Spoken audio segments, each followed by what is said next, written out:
Yes, yes. We back. Conversations of the Heart, Season 2, Episode 20. Whew. It's going to be a good one. It's going to be a very impactful one.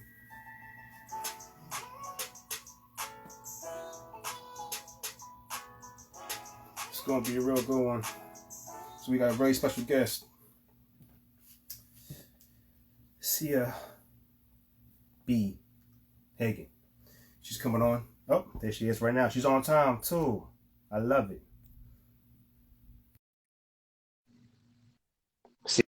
See where she's at.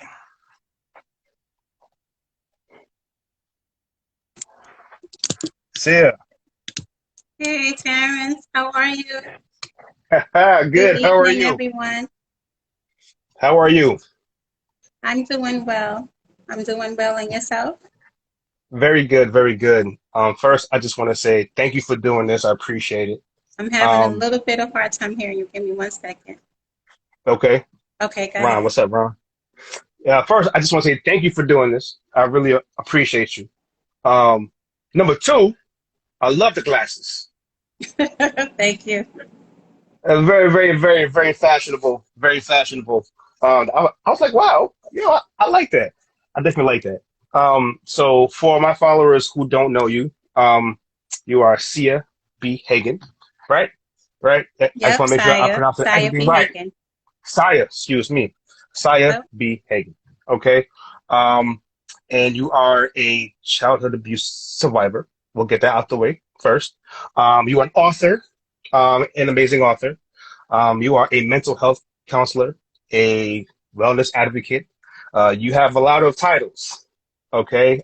So I definitely want to make sure that I introduce you in the right way. You have a book, and your book is called The Journey Continues. It's the stories of a survivor, correct?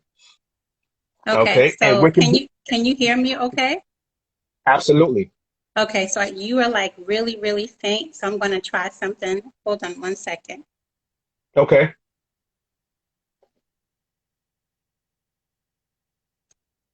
Okay, Can you hear me hopefully now? that works. Can you hear me now? Yeah, it's still very faint, but I'm gonna try to persevere through it. Probably because I need to put earbuds on. I don't have them, but I have mine. Yeah. I have mine on. I'm gonna try because I can hear you, but it's really faint. But you can hear me fine. Correct. Okay.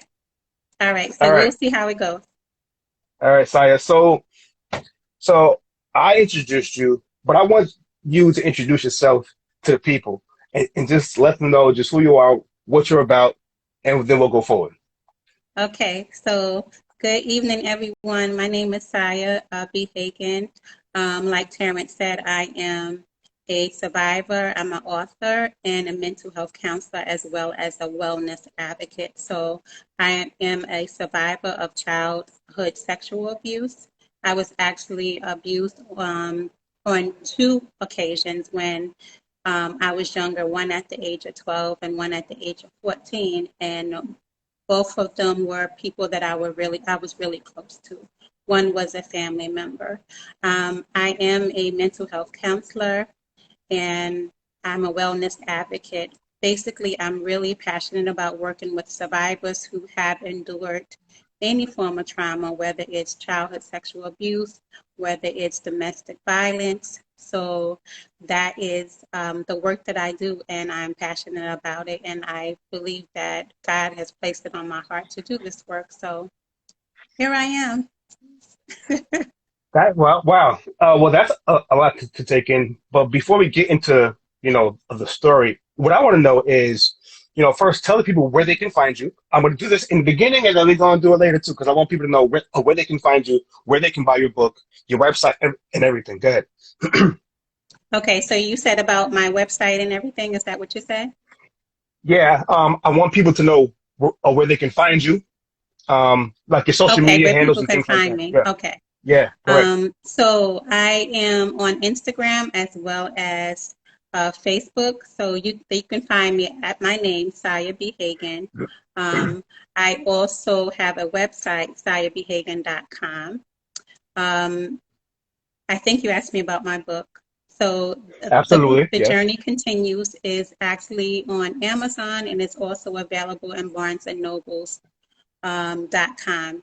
I have two other groups. So I have Sanctuary for Survivors, which is an Instagram page for survivors who want inspiration, who want motivation, resources. You will find all those things there. And then I also have a closed Facebook group for women survivors, and that is Survivor Sanctuary 2020.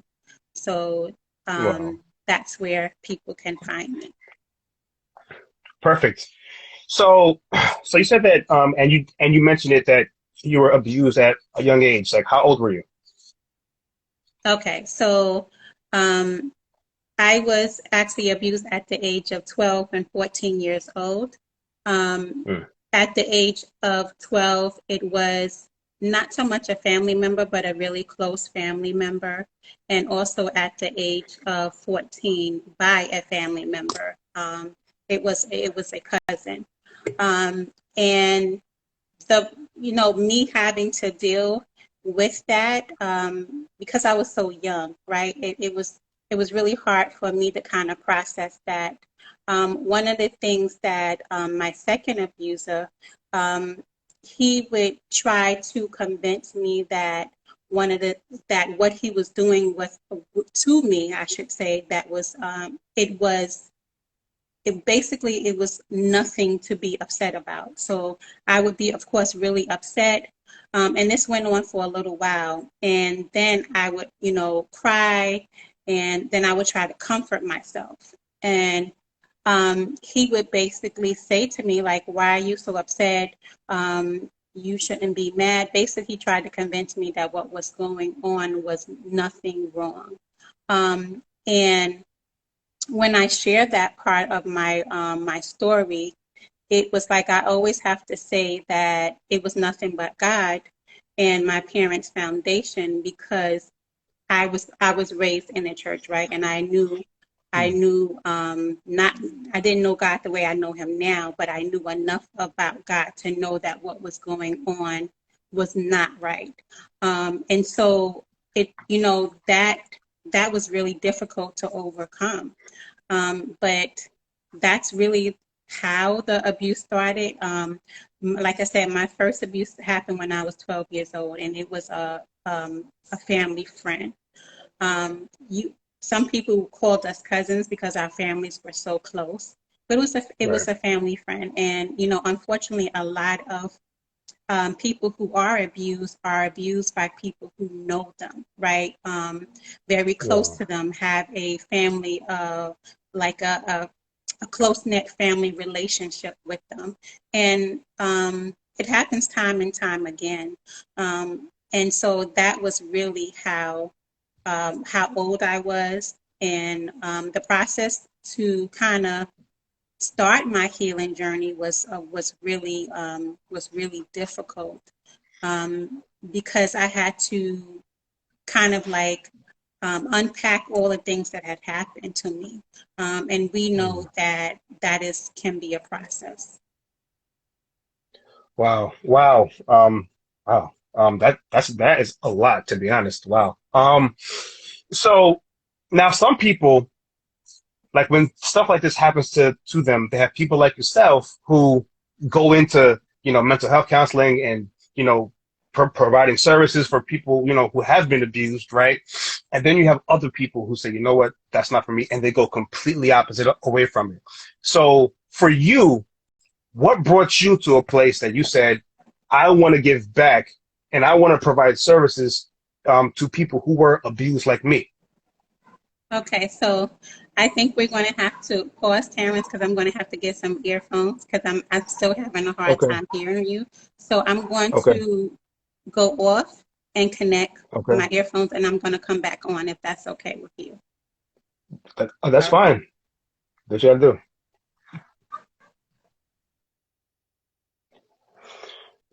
Wow. Whew. All right. We've gotten a little bit of background about Siah, and what she's going through. Oh, excuse me. Or what she's been through. I'm very curious to see the inspiration of the work that she's doing now, and the book she's written. It takes a lot of courage to put yourself out there, after things like this have happened. So, um, I'm looking forward to hearing more about her story, and the work that she's doing, because from what I understand, she's doing amazing things. Um, she has another Instagram handle called at Sanctuary for Survivors. It looks pretty amazing, for people who has been abused and are looking for an outlet. She has also a Facebook Survivor Sanctuary group, Facebook group for women. Um, so excuse me. So if you know anybody that a woman that has a young girl who's been abused, she has a closed Facebook group privately just for women. It's a support group, so definitely go check that out. That's Survivor Sanctuary. um, and she has a book called The Journey Continues: Story of a Survivor. So please definitely go support this woman. She's doing some amazing things, and she's back on. Hey Nick, what's up, Nick? And she's back on. Just waiting for her to come back. Hey, I'm back. Yes, I can hear you Hey, so much better. I'm all so right, all sorry right, about that. all right. And you got the fashionable headphones too. Like you out here just fashionable all over the place. All right, I see you. Um, so, um, all right. Where we left off was what I wanted to know was, there are some people, who that abuse happens to, and they are victim of, and then they go away from it, right? And they go into completely different fields and everything else, right? Um, and then you have the people like yourself, who actually say, you know what, I want to go into it and write a book about it and provide services for it and become a therapist and a counselor, and they want to just help people who have gone through what they've gone through. So for you, why come back? Why circle back? And do the work that you're doing now. So that's so funny that you asked me that. And people have asked me before whether if I did not go through the abuse, would I have become a counselor? And honestly, I do not know. I do feel like it has dictated the work that I do today.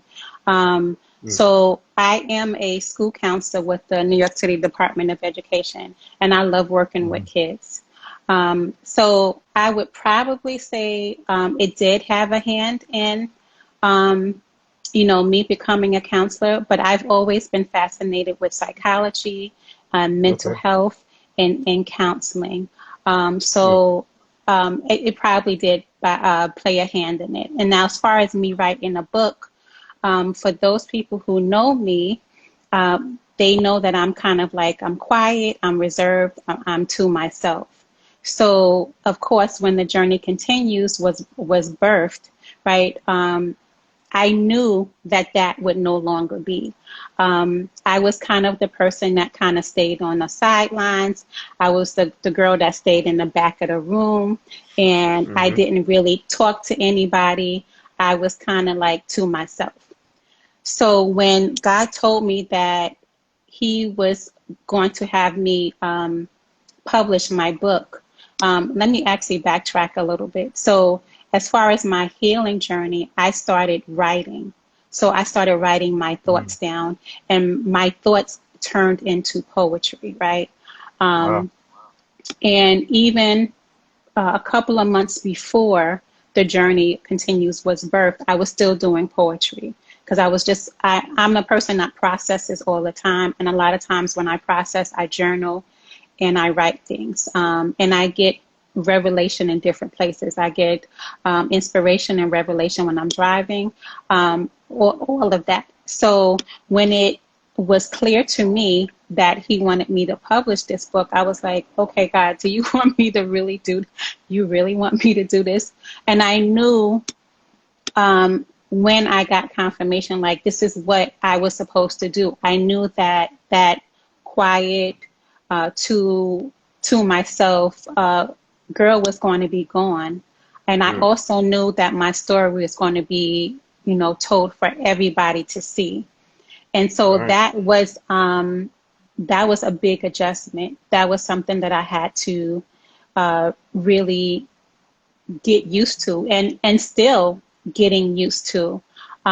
So yeah, it's the book kind of changed my life. Not kind of, it did. It changed my life. So Wow.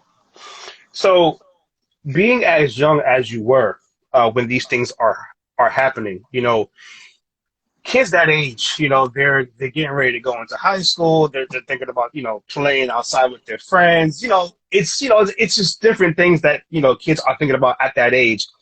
But there you were at this young age having to deal with such a heavy burden physically, mentally, and emotionally, and spiritually, right? Those are things that a lot of other young kids definitely cannot understand, right? You know, so for you, how was that journey from that age to going through school, high school and things like that, and carrying this burden? You know, did you have an outlet, or did you not get an outlet until you were an adult?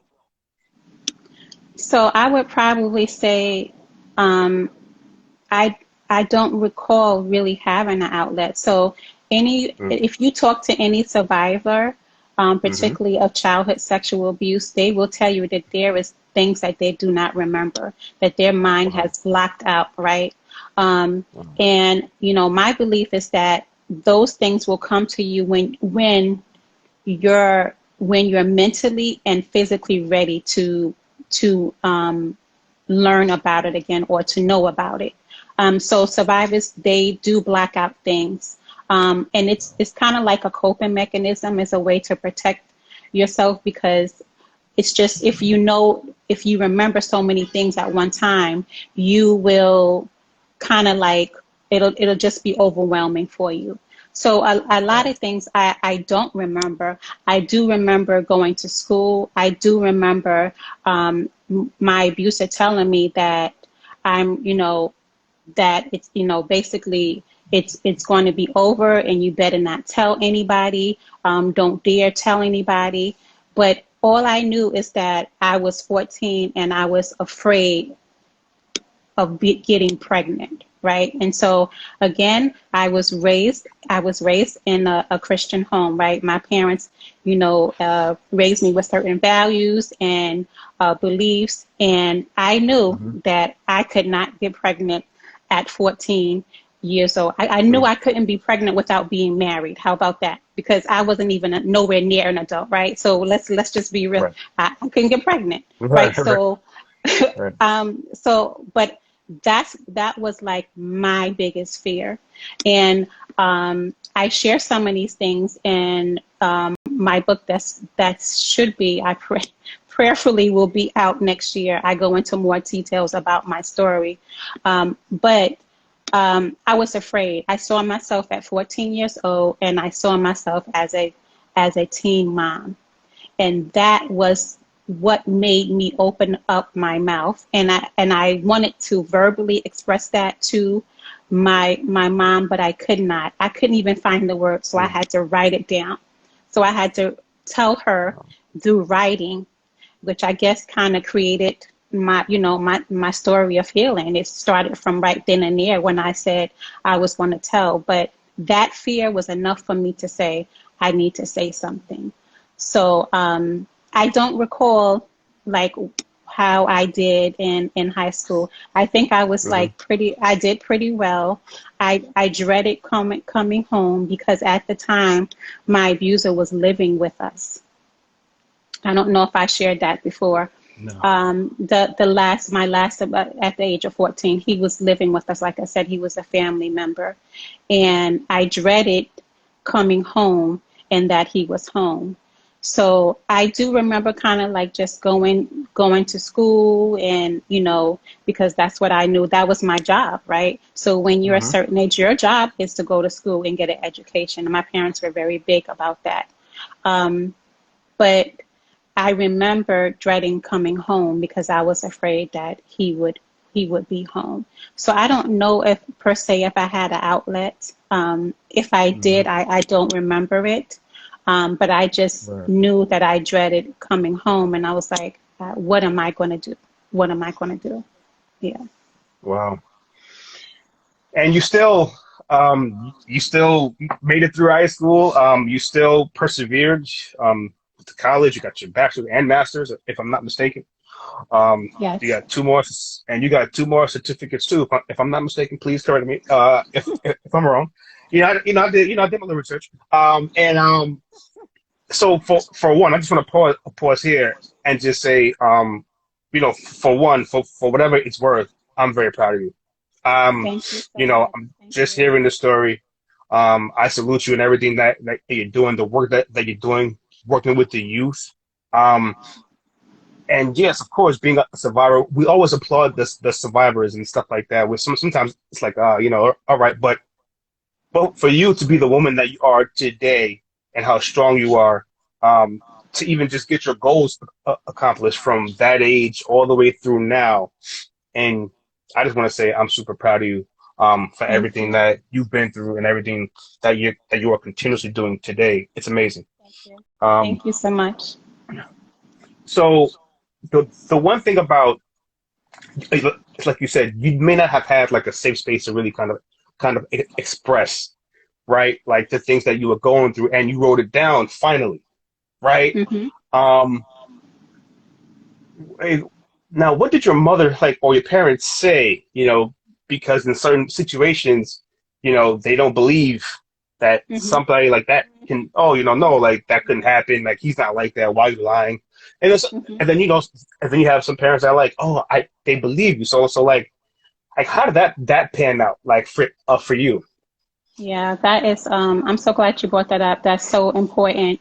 So the first thing that believers want, I mean, that survivors want to do is they want to be believed. And I was fortunate enough that when I did share it with my parents, they believed me just immediately. Um, Oh, that's good. from that point, the things that kind of unfolded was really ugly.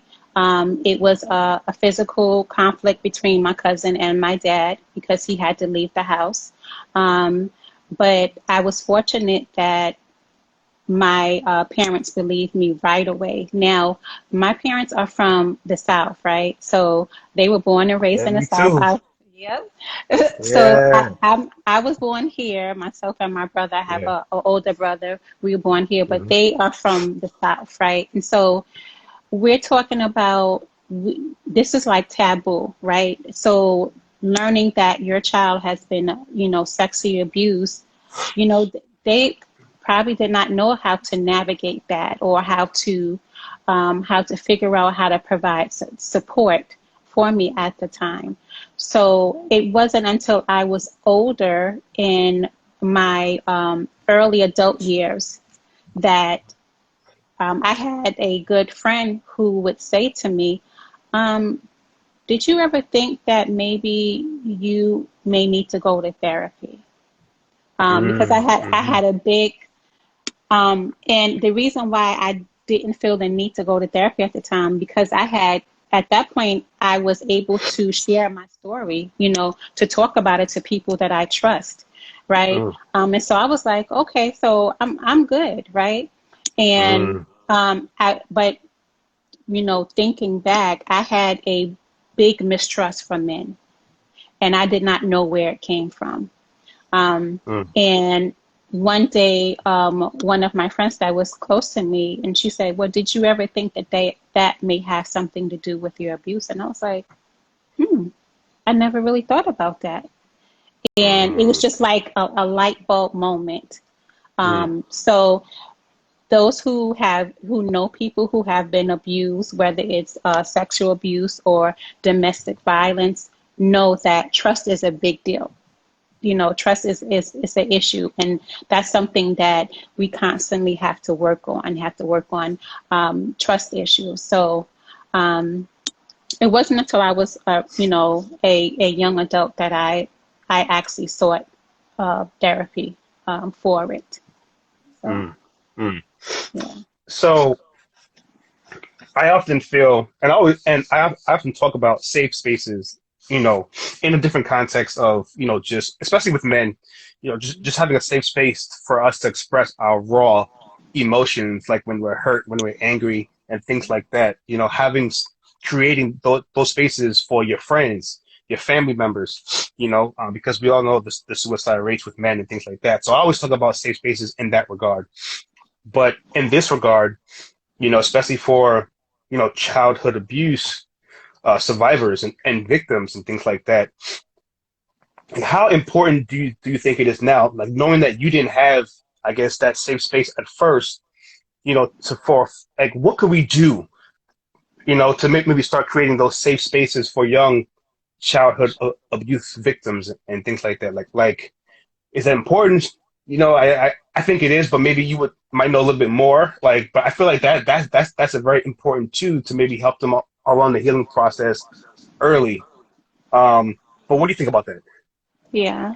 So thank you again for sharing that, because that's one of the things that I do talk about as well. Not in the journey, but like I said, Right. in the next book. So Hmm.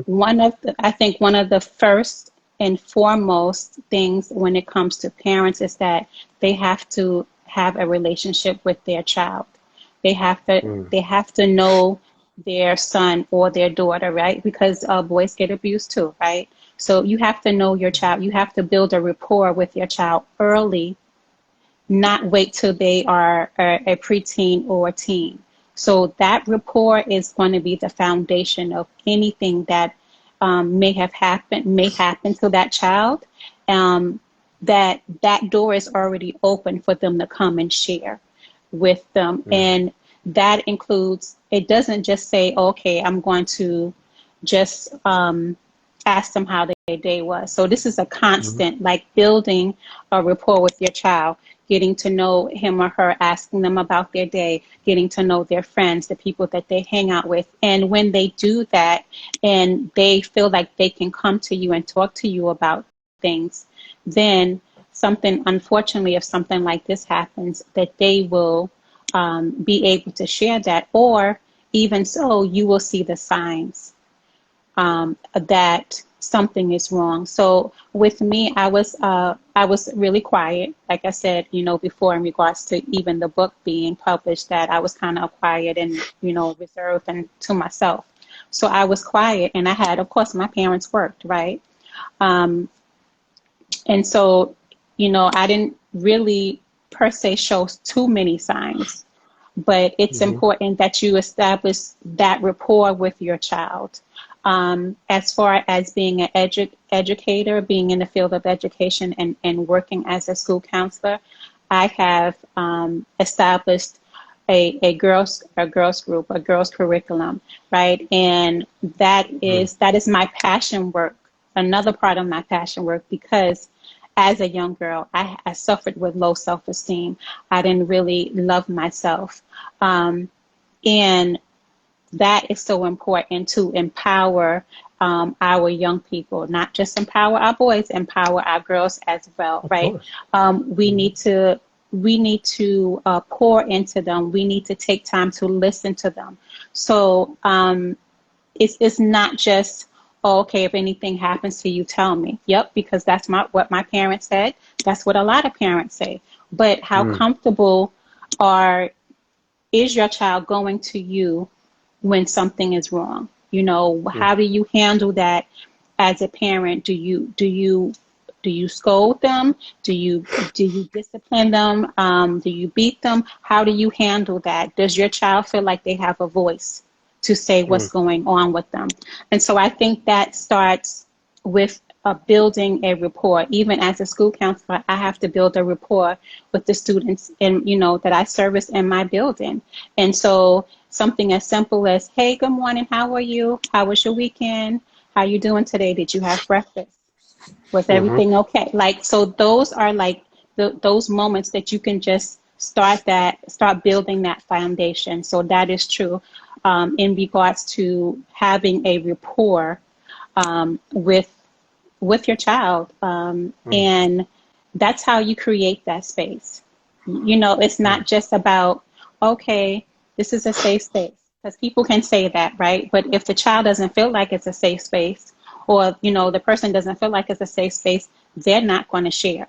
They're not going to tell you what's bothering them. So it starts with building a rapport. So I mm. hope I answered that question. Oh yeah, no, 2000%. You absolutely answered that question. And sometimes, and I think it's so important because of what the work that you do, because no matter how comfortable you are with your parents and stuff like that, when you get to a certain age, even for somebody, let's just say who is not abused, sometimes you get too cool for your parents, right? Like, it's like that's my dog, that's my mom, like my dad, like we cool, we could talk, but there's a certain age where you just kind of get like, I don't want to talk. I want to tell you everything, right? Like, I don't want to go to the mall with you, or, I don't want to go to movies with you anymore. I want to go with my friends and do all those things, right? So I think even if a parent can't create that safe space for their child, and hopefully that can stay there, but if let's just say, the child says, I don't want to, you know, go to my parents, they have somebody like you, or an educator like yourself, or or counselor who can begin to create those safe spaces when they're not at home. Because when they're not at home, they spend most of their time at school, or after school, and all of those things. So that's who's spending the most time with your kids, right? So it's so important the work that you're doing, because even for the kid, the parents that think that they have the best communication with their kids, sometimes it's like, yeah, it sounds Yeah, better coming from Messiah, right? yeah, yeah, Or Miss Hagin, right? It just sounds better, like how many times have my mom told me something and I was like, all right, mom, cool. And then, somebody that's I can relate to a little bit more, right, says the same exact thing. And I'm like, mom, you know what they told me? And my mom's like, what? Like, I told you this a long time. Get out of here. You yeah. know what I'm saying? But like, Told you that. it Yep. just, but yeah, but it sounds so different coming from somebody who we know is older, but not that much older, right? Yeah, As like a parent per se who might dress a little cooler, can relate to our music a little bit more, right? I think so that's so important too. So this is a great work that you're doing too. So again, thank you for the work that you're doing, because I think it's making a big impact too. Um, Can I so just when it add comes to it? to Can I sure, just sure, add to what please, you said? So, please. in addition to that, like, of course, as parents, to build a rapport with your child, but also know when there's that auntie or uncle that they like to talk to, who they can trust, and maybe if mom and dad can't, if they don't feel comfortable sharing it with mom and dad, because like you said, as they get older, they may not want to. Um, Hmm. that one family member, right, or that one person in school, whether it's a school counselor, which ideally it would be, or a teacher, that Hmm. one, just those few people in that child's life that they can say, you know what, yes, if something was going on, I would go talk to, Mr. or Mrs. So and so. And this is something that we ask, the kids in school, like, who is that one person you can trust if there was something going on? Who would you go to?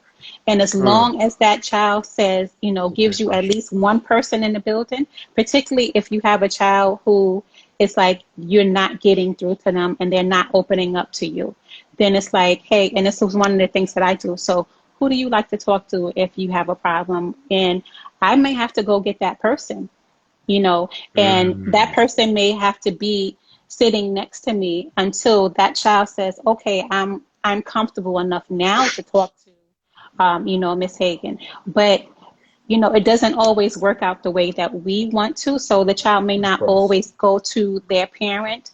Um, but having those people in their lives who they can say, okay, I can talk to, so and so, when something is bothering me. So I just wanted to add that. Yeah. Absolutely. How I was going to ask something else, but before I ask that, how important do you think it is to have, especially in the Black and Brown community, to have guidance counselors and school counselors that look like us? Yeah. So I can go about guidance counselors and school counselors all day long. I've been a school counselor for about 18 years Hmm. with New York City, and I absolutely love what I do. And particularly with working in like you said, the Black and Brown communities, students are looking to find, I would say, first and foremost, a person that's going to hear them, and then also, or is going to listen to them, and a person that looks like them. I think it's important and we see this unfolding, right? Throughout our world, our girls are looking for role models that look like them, right? And it's the same thing with our school communities. It's important that they see people who are doing things that they may want to do, or people who are successful, even if they don't see it within their own family unit. They may, they can see it in their school community. So I think it's really, really important um, that they see a representation of who they are, or what they Hmm. look like in the school community. So I think it's really crucial. But I also think it's even more so it's making that space and time to listen, and so they can feel like they are heard. Hmm. And the one thing that I think also for us, I think having like cultivating more of these conversations. Um, Hmm.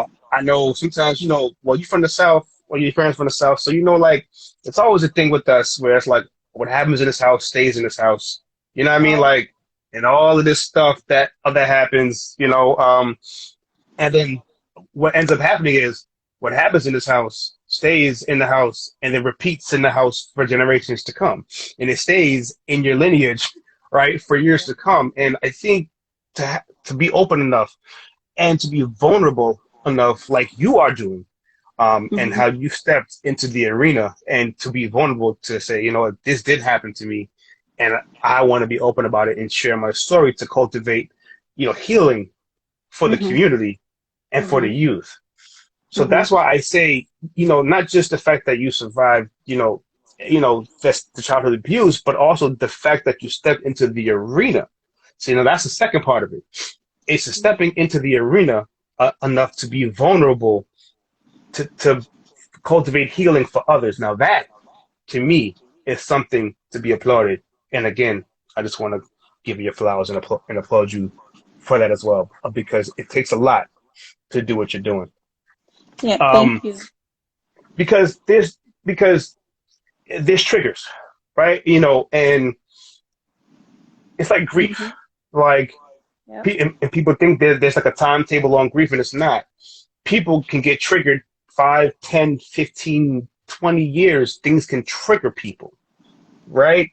Um, so to be active in the space that you're active in right now, it could be a constant trigger for you versus somebody who decided, I'm gonna go be a CEO of a Fortune 500 company, and I'm just gonna just do, I'm just gonna do that and be successful and whatever, right? And that's absolutely their right, of course, Hmm. right? But Yep.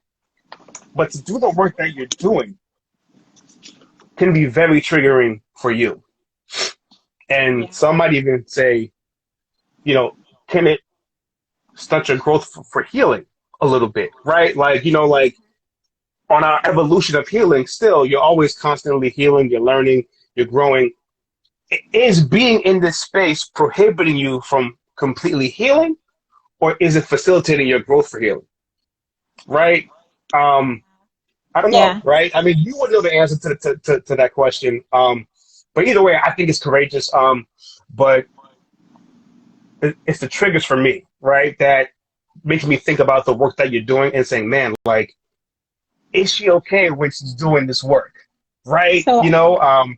Go ahead, So I would definitely, before I even answer that, I Sure. just want to go back and address something you said about, the Black community and Black Mm-hmm. families, how we don't share things. What goes on in the house stays in the house.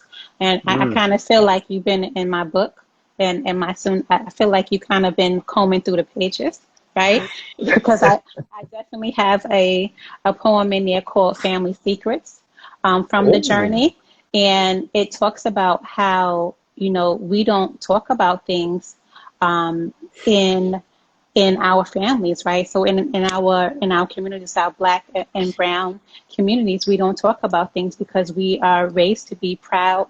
We are raised to not share things that are going on in the house, and that hinders our healing, right? It hinders our healing.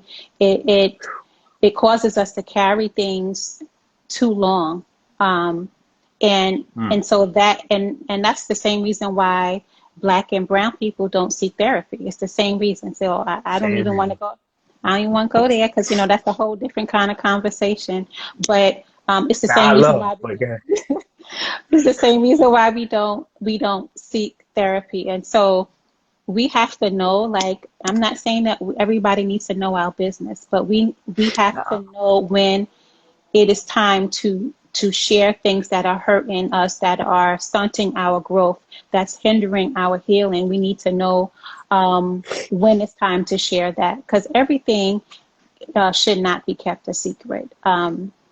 So I just wanted to comment on that. So as far as my healing and doing this work, it does not hinder it does not hinder my healing. I always say that healing is a process. It's not instantaneous. It's a journey, mhm, and we're always healing. And as I said earlier, as survivors, some things we may not even realize until, like I said, we're mentally and physically able to handle it. And so we may remember stuff that we did not remember before.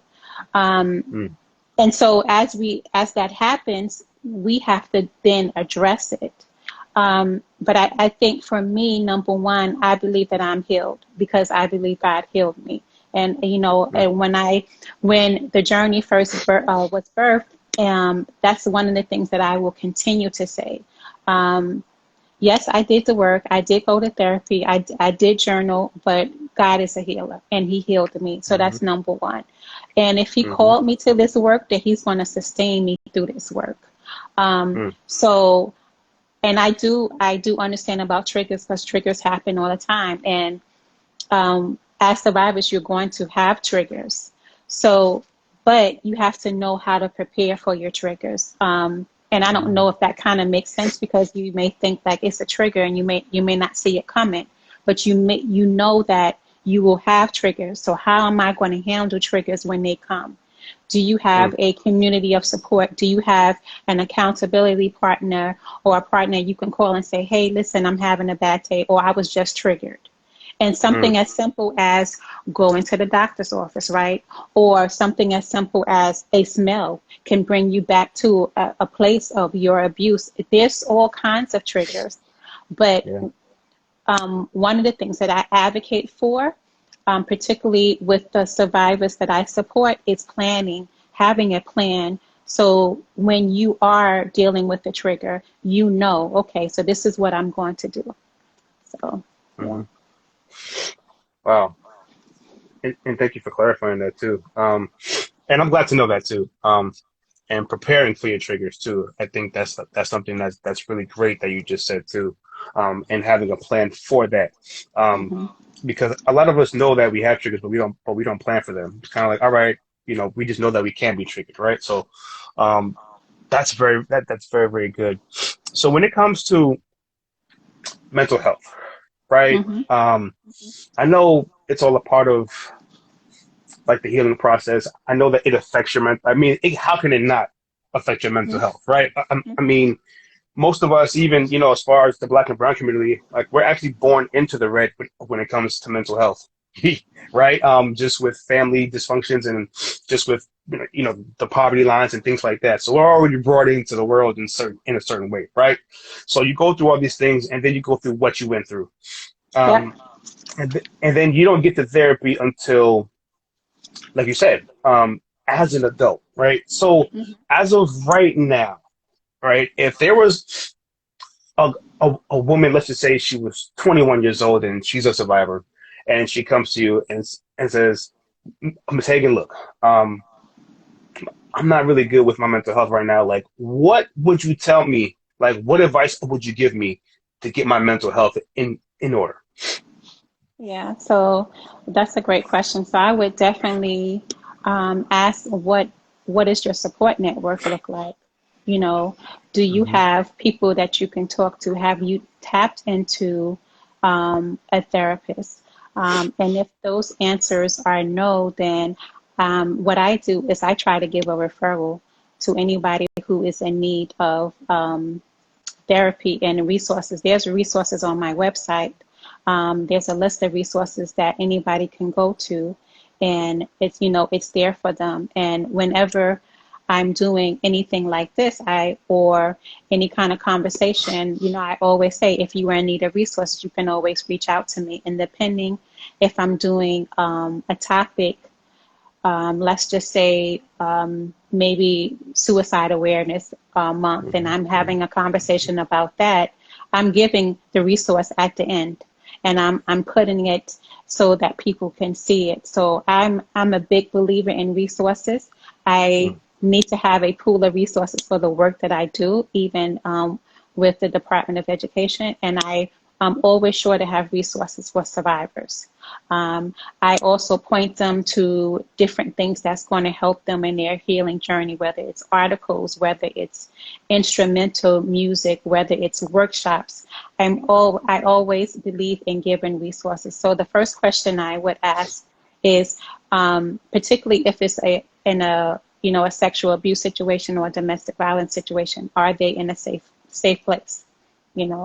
Are they Hmm. safe? Do they have a support network? Um, and then providing resources from there. And it's all about what can I do to help you. So particularly when it comes to DV, domestic violence, or IPV, which is inter-partner violence, which is the new term, um, we always want to empower the person who is being victimized, the survivor, right? So it's not about, oh, here, I have this for you, I have that for you. It's about, what can I do to support you? What can I do to help you? Because you always want them to feel empowered that their choice is their choice, even if their choice is to go back to where they were in that abusive situation. Because a lot of people don't know, those individuals who are in domestic violence situations, their chance of dying or being extremely hurt increases when they decide to leave their abuser, right? So it's always about Hmm. empowering the person who is surviving the situation and saying, how can I support you? And providing resources if that's what they want and that's what they need. Um, Hmm. and so, yeah, I just wanted to say that. Awesome. So speaking of resources, is there any, so do you think that there's enough resources for young teens or, young adults over the age of 10, or younger, just, or with kids or teenagers, young adults? Do you think there's enough resources for them out there? I Yeah. don't think there's ever enough resources. I always think that you can have resources, particularly for that age group. Although they Yeah. may have a wealth of resources for other things, when we're talking about abuse, I feel like there can never be enough resources. It's already a battle for survivors as it is because, as we've seen over the last couple of years of survivors coming forward and sharing their stories, even as adults, right? It's the whole thing Right. is they're not believed, right? We've seen it time and time again, and it's unfortunate. And every time one of those things starts to unfold, it's like starting from scratch again. Starting Right. from scratch and like, okay, here we go again. Not being believed, and so what that does, in my opinion, that survivor who has never told their story, they just Hmm. withdraw even more and say, you know what, I'm not saying anything. So it's unfortunate, but that's what it does. Yeah, that's what it Mm. does. So I don't think there's Wow. enough resources. Yeah. Yeah, 'cause I was just thinking about it, and I was like, I find that the adults have, not, I won't say a whole lot, but they have a lot. and whether it be therapy, just a lot of just different things, and just thinking about how fragile, a young person can be, right? At that age. Um, some people go into a tailspin, some people don't end up, as great as you are, right? And doing the things that you're doing, and came out pretty damn good, if I say so myself, with you, right? Um, that's not everybody's story, so sometimes it's just like, well, for those people that don't have as good a story, or didn't have the support, or didn't have those type of parents, what resources do they have, right? Like how could they have gotten help, and I guess that's where my mind goes to, as well, Mm-hmm. is how could we have gotten to those young people. um but I guess you're right too, like, there's no such thing as too many resources, Yeah. so that's something to actually think about too. Just what more that we can do. And for me, I'll point everybody to your Facebook page, as far as like your private group, as far as, because I know it's only for women, so Mm-hmm. definitely can point people out to, Yeah. if I know anybody, to your support group too. So um I, I really want people to go out and get your book. So for the people who joined in, on the second half of this, please tell the people again where they can get your book. Also, let them know about your clubhouse as well. We Oh, missed that part. I yeah. remember we missed that part. So yeah, Yes. just let the people know. Yeah. So, the journey continues. Stories of a Survivor. It's available on Amazon. It's also available on Barnes and Noble. Like you said, that I do have a closed Facebook group Hmm. called Survivor Sanctuary 2020. That is only for women. However, Sanctuary for Survivors is the Instagram page, and that is open for everyone. And there you will find, like I said, inspiration, resources. I do chats that are there. I am also on Clubhouse. I have a wellness um, chat room every Wednesday at 8 p.m. Central Time. So I'm excited about that. This actually yesterday, because yesterday was Wednesday, we Hmm. talked about redefining self-care, and we had a awesome conversation about that. So, I yep. missed that one. I missed that one. That would have been a really good one to get on for me. But I always try to get on whenever I see you on there. And it's the same handle, the Yep. same handle, Yep. same. All right, so same handle. Yes. Um, and please go out. Please go out and purchase the book. The Journey Continues. Please. Um, if even if you're not a survivor, and if you know somebody, please gift them this book. And if honestly you just might want to just read it yourself, just to understand, and just to get an education on what goes on, with being a survivor. But again, Saya, I just want to say thank you for everything that you're doing. Thank you for everything that you are to the world, and to these kids. We really need more people like you, in this world. Thank you so much for everything.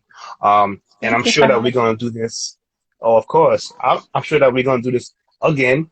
We're going to Yes. figure out another good topic to get on. But thank you for sharing your story, and thank you for Thank being you. vulnerable. I really do appreciate it. All right. Thank you. Thank you. Take care. We'll talk soon. Okay. Bye bye. Bye bye.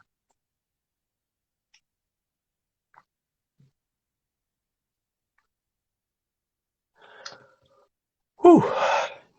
And that's a wrap, um, for episode number 20 of season 2.